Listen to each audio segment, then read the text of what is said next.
everyone, welcome to another episode of Uzo's Kitchen Library, and today is a very special episode to me. All the episodes are special in different ways, but this one is a little bit different because over the course of my adulthood, I met somebody. She has been fortunate enough to lend her mother to me, and I call her Mama. I call her my Mama. We have today Mrs. Ukoh of 1qfoodplatter, our legend in the Nigerian food space. Thank you, Mama, for Uzo, you know, I just need to be looking back to say, who is she talking about? You. Thank you so much for coming.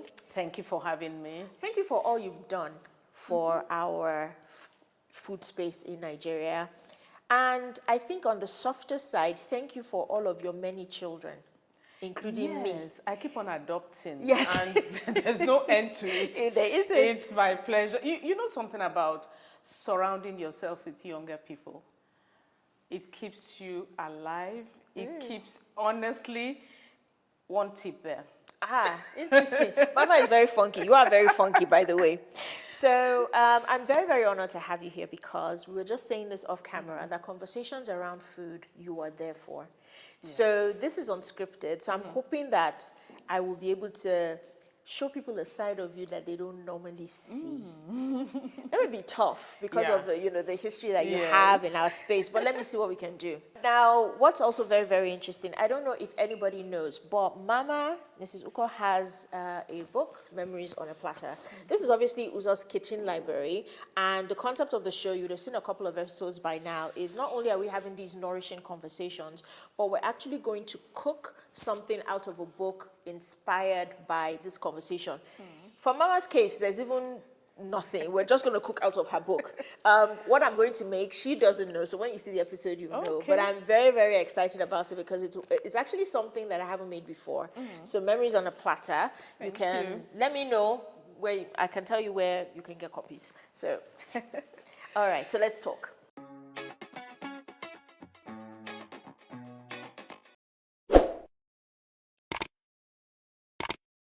So first of all, Nigerian food.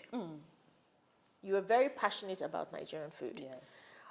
However, I'm very curious to hear what you think about the future of Nigerian food from the perspective of so many people leaving Nigeria. Therefore, the access to authentic ingredients is not there in a lot of places. What do you think the future of Nigerian food is? You know, I look at Nigerian food the same way I look at Nigerian fashion. Look at us. Honestly, this is it. The reality is that we go round and round and round, and then we are looking for how to be rooted somewhere. If you look at Nigerian music, for instance, gone global. Our fashion, absolutely on the global stage. And you find that there's something about food and your culture and your origin. And therefore, wherever you find yourself, there's a challenge about, what do I eat? There's something that draws you back. Let me give you a short story. Look, and I know you've experienced this, travel with any Nigerian from here, even to Ghana. It's 45 minutes. They've been eating their Nigerian food here, and then suddenly, as they get to Ghana, the Nigerian is not even about to try kenke and all. The first question is, where will we get food for this place? And when they say that, they're talking about a Nigerian restaurant. So whether you're in the US or you're in America, you have jackpot to wherever you have jackpot to, after you've eaten burger for some time, trust me, you would want to taste something that is close to that egusi soup you were eating in Nigeria. So I don't have a problem about some of the evolution I see, a lot of pasta people want to eat, or you both food in quotes. But when we leave the restaurants, trust me, we want to go home, take off the nice clothes, and sit with our afang soup and fufu and dig in. I know that's for sure for many Nigerians. And dig in. It's very, very fascinating to me how foreigners have taken to certain parts of Nigerian food. Yes. And I know that there was a time when we talked about the colors of Nigerian food perhaps being the reason why it was not on a global stage. You know, talking about it being too brown, too green, how do you plate amala to make it look appetizing and things like that. But then we had the ultimate culinary ambassador in my mind come to Nigeria. Somebody who I longed to meet, but unfortunately was taken away from us too early. But you had the immeasurable pleasure of welcoming and dining with Anthony Bourdain. Sure. What was that like? You know, I kept on pinching myself that, am I sitting on the same table with Anthony Bourdain in somewhere in Pangrove? Yes, it was Yakuyo. Yakuyo restaurant. Yes.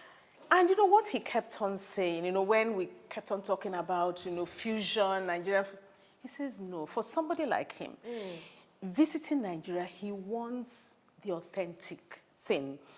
The way the regular person would cook it.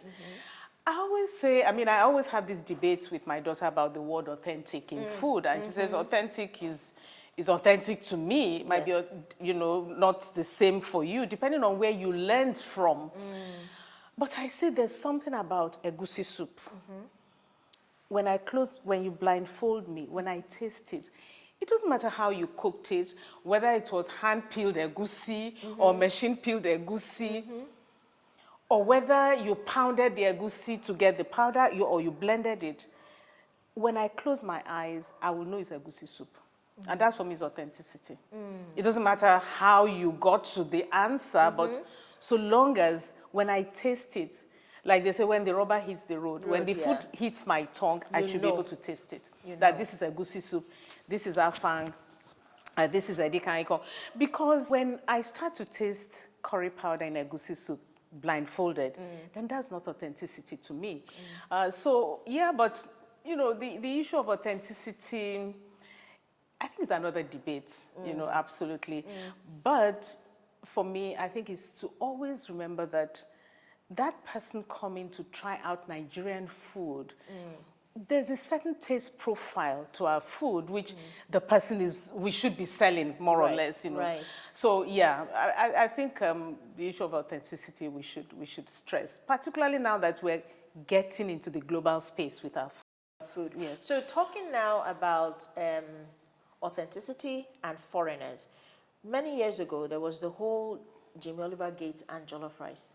I happened to see the recipe, and people were up in arms about the recipe, about authenticity. It was nothing like ours, and people harped on a particular thing, saying that nutmeg had no place in jollof rice. And I started to wonder, because I guess, again, maybe there's a bias, because I know a lot about food. I know that some of the hardcore traditional caterers boil the chicken with nutmeg and they use that stock water to make jollof rice. So that argument wasn't really much for me. But I wonder what you thought about it. I was very fascinated by a lot of the vitriol. Yes. What were your thoughts about that? You know, at the time, you know, one wondered that, you know, for Jamie Oliver, he should have done his research better. However, today, a few years later, when I see the way we Nigerians are playing around with our food as well, I said, I mean, who should we have sacrificed this guy at that time? At the altar of jollof rice gods, that's what we did. But, you know, coming back to authenticity, even within Nigeria, it's something that pervades, you know, I don't know, culture, ownership, and all of that. Oh, you're cooking afang. My goodness, that's not the way the Efik person cooks afang. Okay, this person is in Lagos. The person is not living in Calabar. So depending on the ingredients available to that person, the person will tweak and, you know, make some, you know, adaptations to this recipe. However, you know, it is still that if you say afang soup, because this is where I have a problem.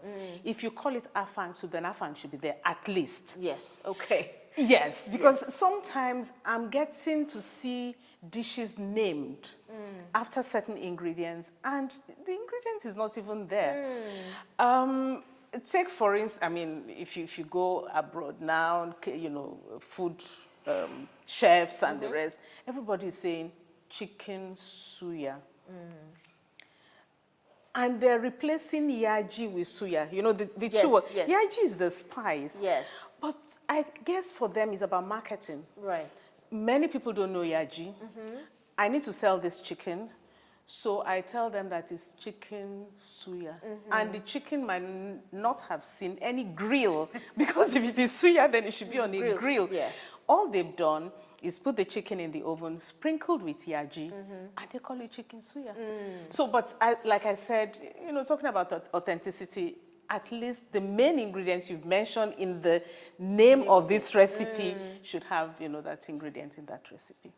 Okay, that makes sense. So obviously, if you're going to be doing, one thing I was going to say is people are saying they're making a foriro and they're abroad, but they're using like kale. And other rainbow chard and stuff. And the argument is like, well, what we want is a leafy stew. Yes, because the word F4 is leaf. Yes. It did not say that it has to be amaranth. So some people do F4 bure, F4 tete, F4 shoko. Yes. So depending on the F4 you use, I think you know, F4 might not be the best example because that gives you the, you know, latitude to use any F4. And by the way, F4 with kale is amazing. I know, because I grow kale, so I'll use it in any which way that we want. So with everything about food, you know, you're a wealth of information with the book, with the advice you give everybody else. I think the most obvious thing in my mind is we want to be able to taste your food. So why is there not a restaurant? Good question. Well, as you know, I retired a few years ago. I mean, you should know yourself. You should know what interests you. And restaurant is far from it for me. I like to entertain, by the way, but I like to entertain friends, you know. Maybe I don't have the bandwidth for, the pepper is too much. No, the oil should be more. This. And then I'm sitting there, I'm coaxing one, you know, dissatisfied customer. No, I don't have the bandwidth for that. But, you know, honestly, I applaud people that go into the restaurant business. In this climb, not easy at all. Not easy. Not easy. You know. Not easy, and it's definitely it's definitely a labor of love. I tell you, for the most part. But you know, we yes, I might not be, you know, cooking for people to come and pay and eat, but you know, the things we do online. I think actually my focus is for the home cook. Yes.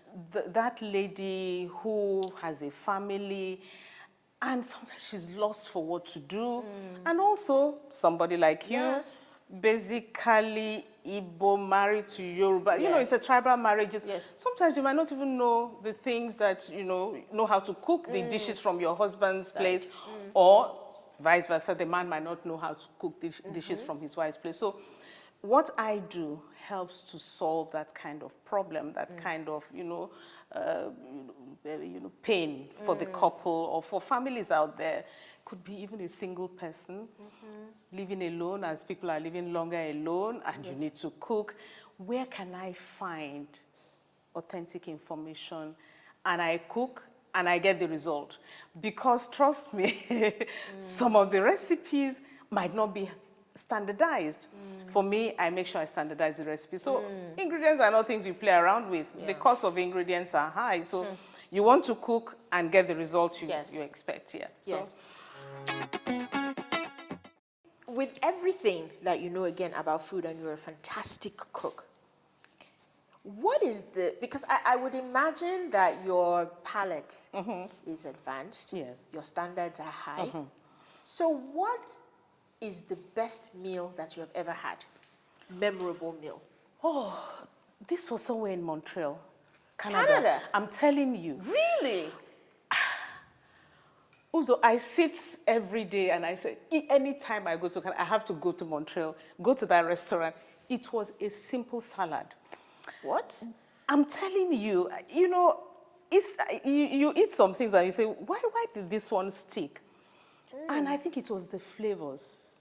There was a way, the texture, the flavor. It was so good. I just told myself, I said, my goodness, I want to cook at this level. That's, of all the places I've eaten, that stands out. And, you know, my son took me to this restaurant. Anytime he talks about it, you know, both of us are laughing. And he says, it looks like you never forget this. I say, no, I can't. It was a bowl of, I ate some other things in that same restaurant, but no. Was a salad? It was a salad. It was a salad. Well, okay, that leads me to my next question, which is salads and freshness and growing. You happen to grow a lot as well, and you document some of your adventures. I especially like seeing when you bring your yams out of the ground. Yes. So what is your favorite thing to grow? And what is one thing that you wish to grow that you haven't tried yet? Oh, favorite thing to grow, herbs, you know, that is standard. Because for me, it just, you're making egg sauce, for instance, and you're wondering, no, this is too bland. How can I give it a kick? And you just dive in there, pluck your basil, and it transforms the dish. And they do so well in pots and all of that. You don't need big space for herbs, you know. One thing I would have loved to grow, and that has been just recent, is atama leaves. Ah. It happens that where I had a tree growing, we had to sell off the place. Okay. And I took some stems to plant.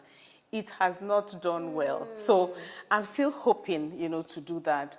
At the moment, I don't have any ugu on my flower bed. I need to grow some of that as well. Look, this is the time for everyone to increase. You know, I hear people say, okay, but I know some people genuinely don't have the space. There's no doubt about that. But where you can have a pot on the balcony, you can drop your scent leaf, you know, seeds there. You can drop your curry leaf seeds there.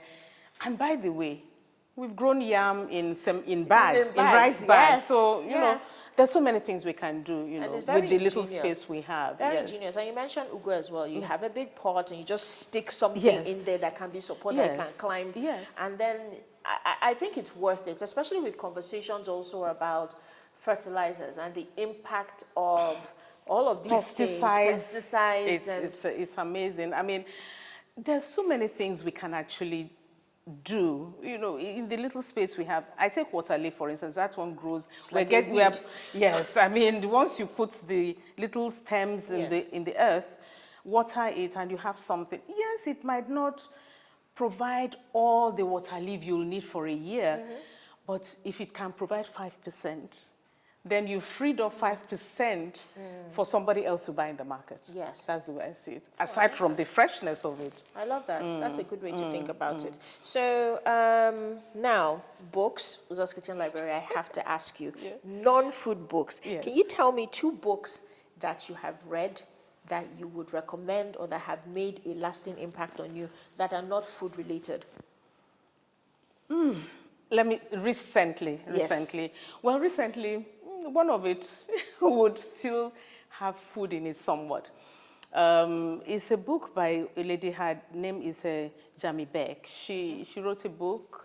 It's an American in Provence. She moved from America, a photographer, moved from America, went to settle in a village in France.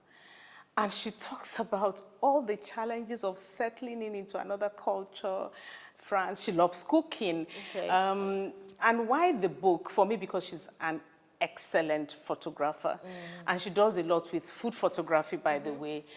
So, you know, I was picking tips you from like her. food photography. So that one.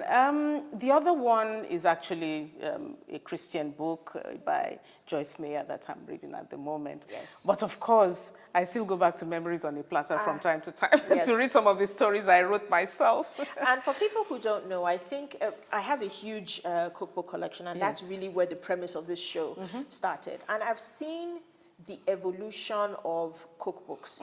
I've seen from when they were simply recipe books to now being pieces of culture or being memoirs interspersed with recipes. And that's what Memories on a Platter is. And that's why I talk about this book. Like, people always say, did you write this book? I'm like, no. The reason I'm so passionate about it is because it encompasses everything I, as a reader, would love. It has stories. It's part biographical, but it's also a stalwart of Nigerian culture. Absolutely. The photographs in there are raw. Yeah, They are, yeah. you know, they're not necessarily finessed, Not perfect not things. staged. In the marketplace. In the market and all of that. So I think it's a keepsake book. True. The recipes are simple, of course, but it's a keepsake book. And so you've done, this is just amazing. And I Thank feel you. like it's part of your legacy. True. I think that it's something that for generations and generations we can gift, and it is timeless. True. It will age very well. Good. So, Thank you. if you could eat only one meal for the rest of your life, what would it be? Every day. Rice and stew. Stop it. Yes. Really? Out of everything? Yes. Rice and stew. Why? I think it's the simplicity. You know, I could have said ekpankupo. Yes, because I know you make ekpanga. You've discovered how to make life easier with your Yes, ekpankupo, which I freeze the thing. But Yes. rice and stew. I never can get tired of it. Yeah, because I picture myself on an island. What do I? Rice and stew. That's the that's most it. surprising answer. Yeah, I would eat rice and stew. Okay. Beef stew. Beef. Really? Beef stew, yes. Not chicken, not No, fish? no. Not seafood? No, just the simplicity of it. Boiled rice, And stew. tomato, pepper, onion, oil, and then beef. But the beef has to be well fried. So boiled and fried? Boiled and fried. And soft? Not necessarily. Okay. Not necessarily. There has to be some homework done on that plate. That's if you still have your teeth, though. Because these days, dentists are making a killing because dentition, I don't know, younger people now, any small thing, your tooth will crack. Yeah, I know. So I maybe know. it goes back to, who knows, all these pesticides and weird things that are in our food. Who knows? Who knows? Okay, so you are the queen of the kitchen. And you share all these tips and tricks. What is one particular food hack or kitchen hack or tip that you would share with us that you cannot do without? Kitchen hack. There's so many. I think more recently, not a hack, but a tip. You know, recently a lot of us are, adding turmeric into a few things, particularly the fresh one. And if you handle turmeric, your nails are yellow, everything. Your spoon, your cutting board. Exactly. Yeah. Particularly the grater. So recently, what did I do?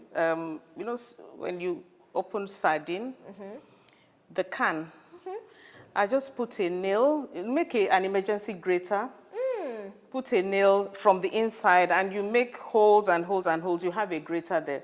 So wear the gloves, grate your turmeric, and toss the can. So, reusable value of the sardine can. Considering how much the thing is, it's good to get some back. That is brilliant. I've never heard that Yes, before. because the thing stains your blender, stains everything. So, let me minimize the stain. The stain. So, I'll do that. But that's something recent because, I just used turmeric a few days ago in the kitchen. What did you use it for? For a juice, Okay.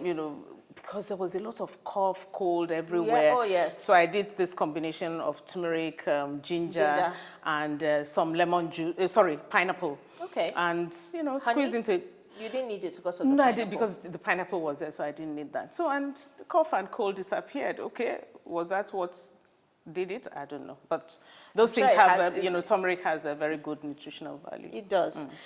So if you could have dinner with anyone in the world, living or dead, who would it be and what would you eat with that person? It would be my dad. Aha. Somehow I knew that was going to be the answer. It would be my dad. It would be my dad. Would I even be able to eat anything sitting across the table? Because, he was such a humorous person, a jester. He liked pounded yam. Even when, he was diagnosed having diabetes, he says, no, he has to have his pounded yam, reduce the quantity. But sitting across him, I'll have lamb. And I'm sure he'll be laughing through it.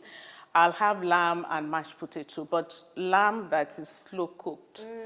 That's So what it's I'll have. falling apart. Yes, and That mashed again potato. is a shocking answer because I happen to have a bit of background knowledge of Mama's life, and I know her dad was a big king, like big Yes. royal leader. So I thought that you would say something traditional and a resplendent meal or something like that. No, no, he'll eat what he'll eat, and I'll eat what I'll eat. Okay. And he'll make fun of me at the end of the day, and I'll talk about him and the portion of his swallow, and why he shouldn't eat that portion of swallow. Fair enough. Fair enough. I think it's just amazing. The memories of the ones that have gone are Yes, blessed. yes, Because I see yes. your eyes just lit up, your voice softened. I miss the guy, Saturday morning calls. You miss that. You miss, there's no doubt Circle about of that. life, right? I know, Circle I of know. life. So I hope we haven't taken too much of your time. No, it was such a pleasure being here. Thank you Such a pleasure Thank you being for here. honoring us. Thank you for, because I say If it's it's an honor. food, Yes. I've got to be here. Thank you so much. And everyone, I would say again, believe me, I'm not involved in Memories on a Platter at all, but this is a book that I absolutely love. Please check out the work of Mrs. Ukoh on Instagram, 1qfoodplatter, and Memories on a Platter. This book is a treasure trove. Now, before we go away, we don't have dollars to give to you to say thank you for But that coming. would be so nice if you Very soon. if you gave that. Thank you so much for coming. Just a Thank little you. box. Thank with you. The caricaturized Uzo on the cover. Uzo's Food Lab. Oh my goodness, I want to open this. Or let me peep. I can peep and see. Peep. Do we have chin-chin in Yes. there? Okay. Yes, we do. Yes, we do. I was expecting that. Yes, I was if there's expecting that. nothing else. Thank you, Uzo. Thank you. And so thank you for much. having me. Ah, And it's this is our such a sweet box. I mean, green of any shade is one It's of your color. my Like favorite color. It's natural, it's green, it's I know. Nigeria green. The land is green. The land is green. Thank And on you, that sir. note, thank you so much, Mama, for coming. Thank you. Thank you, everyone, for tuning in. And as usual, we're going to have a recipe. Like I said, usually inspired by this conversation, but this time it's going to come from Memories on a Platter. Yeah. And then feel free to check her out, check us out, cook out of the recipe, and then we'll see you at the next one.